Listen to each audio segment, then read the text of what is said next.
સમાચારમાં આગળ વાત કરીશું. છોટાઉદેપુર જનરલ હોસ્પિટલમાં રખડતા શ્વાનનો ત્રાસ જોવા મળી રહ્યો છે. પ્રસૂતિ વિભાગ, બાળરોગ વિભાગ, જનરલ વિભાગ સહિત હોસ્પિટલમાં બિનદાસ રીતે રખડતા શ્વાન ફરી રહ્યા છે. જ્યાં જુઓ ત્યાં રખડતા શ્વાન ફરી રહ્યા હોય તેવો વિડીયો સોશિયલ મીડિયામાં વાયરલ થતા હોસ્પિટલના વહીવટીતંત્ર સામે સવાલ ઉભા થયા. નવાઈની બાબત એ પણ હતી કે પ્રસૂતિ વિભાગના દરવાજા પર શ્વાન આરામ ફરમાવતું જોવા મળ્યું, પરંતુ હોસ્પિટલ દ્વારા નિરાકરણ લાવવામાં આવતું નથી. શું કોઈ ગંભીર બનાવ બને તેની રાહ જોઈ રહ્યું છે તંત્ર?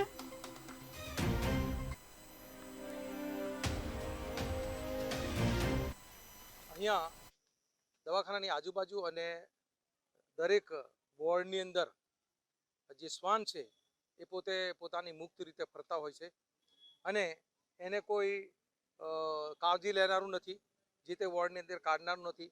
જે રીતે શ્વાન ફરે છે એ રીતે અહીંયા વોર્ડમાં જોવા મળેલ છે. ખાસ તો આપણે વાત કરીએ તો પ્રસૂતિ ગૃહની વાત કરીએ તો અહીંયા આદિવાસી જિલ્લો છે. આદિવાસીના મોટાભાગના વ્યક્તિઓ અત્યારે અભણ છે, અભૂત છે અને પૂરતું વ્યવસ્થાની અને કાયદા કાનૂનની અને જાણકારી ના હોવાના લીધે આ જે શ્વાન છે એ શ્વાનની અંદર એ લોકોને કાળજી રાખવા માટે અહીંયા સિવિલ હોસ્પિટલની અંદર કોઈ વ્યવસ્થા જોવા મળેલી નથી અને પ્રસ્તુતિ વોર્ડની અંદર પણ શ્વાન પોતાનું સ્થાન ધરાવીને બેઠા હોય છે.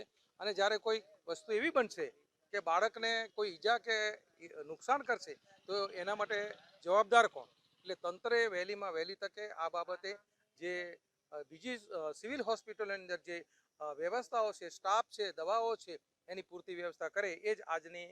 અત્યારે એક વોચમેન આપણે 19 જણના મહેકામ જે ક્લાસ 4નું છે એમાંથી એક વોચમેન છે જે અમે પ્રસૂતિ વિભાગમાં રાખ્યો છે, જેમને 8 કલાકની એમની ડ્યુટી હોય છે.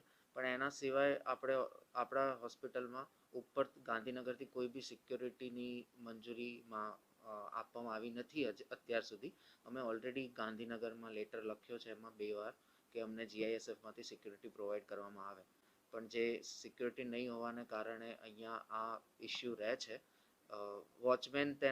એક વોચમેન તેનાથી થાય એટલું મેનેજ કરવાનો ટ્રાય કરે છે, પણ એક વોચમેનથી આખી હોસ્પિટલ મેનેજ ના થઈ શકે. એના માટે અમે ઓલરેડી ડિમાન્ડ કરેલી છે, પણ અમે એના માટે જે વોચમેનને ત્યાં તૈનાત કર્યો છે, શૈલેષભાઈ કરીને છે અમારે એક વોચમેન, જેમને એની જ પોસ્ટ પર છે, એટલે એમને ત્યાં જ રાખ્યો છે.